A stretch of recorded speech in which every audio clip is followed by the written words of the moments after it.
Film The Sea tengah menjadi sorotan. Karya sutradara Sai Carmeli Polak itu baru saja meraih penghargaan tertinggi, yakni film terbaik di ajang penghargaan Ophir 2025, penghargaan film nasional Israel yang kerap disebut setara dengan Oscar. Namun, kemenangan itu justru menimbulkan badai kontroversi di dalam negeri. Ya, Menteri Kebudayaan Israel Miki Zohar terang-terangan murka. Ia menyebut kemenangan film The Sea sebagai tamparan di wajah warga Israel.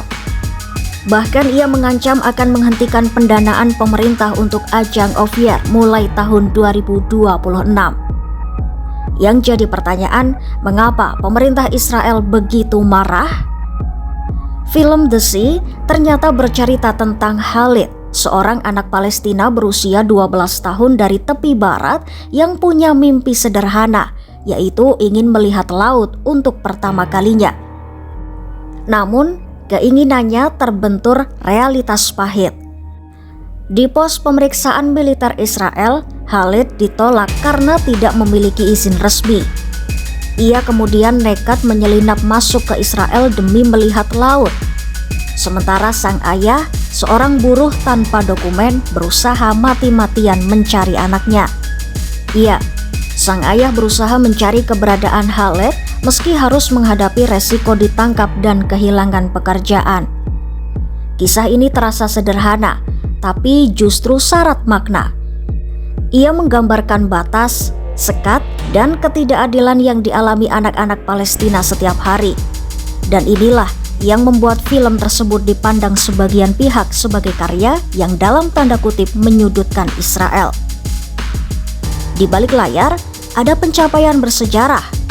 Muhammad Ghazawi, pemeran utama Khalid, baru berusia 13 tahun. Ia pun menjadi aktor termuda sepanjang sejarah Ophir yang memenangkan penghargaan pemeran terbaik.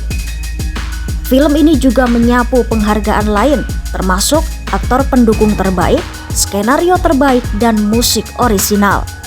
Bagi produser The Sea, Baher Akbaria, film ini membawa pesan universal, yaitu hak setiap anak untuk hidup damai, bermimpi, dan tumbuh tanpa perang. Namun, Menteri Zohar melihatnya berbeda. Menurutnya, karya ini adalah bentuk pengkhianatan terhadap tentara Israel yang dianggap berjasa melindungi negara. Ia menilai warga Israel tidak seharusnya membiayai upacara yang dalam tanda kutip meludahi wajah para prajurit heroik. Namun belum jelas apakah Zohar benar-benar memiliki wewenang untuk memotong anggaran Ophir Awards. Dari sisi industri film, keputusan memilih The Sea justru dianggap simbol perlawanan terhadap upaya pembungkaman seni. Ketua Akademisi Film dan Televisi Israel Asaf Amir menyebutnya sebagai jawaban kuat dan menggema di tengah tekanan pemerintah dan seruan boikot internasional terhadap perfilman Israel.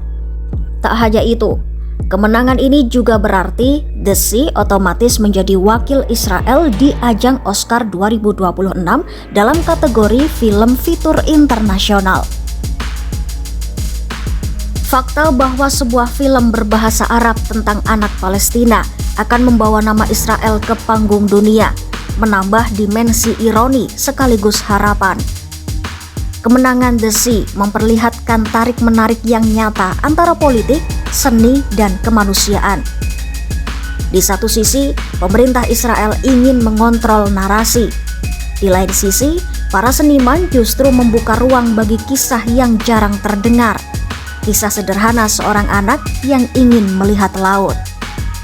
Pertanyaannya kini, akankah tekanan politik mampu membungkam suara film ini? Ataukah justru kontroversi ini membuat pesan The Sea semakin bergema di panggung dunia?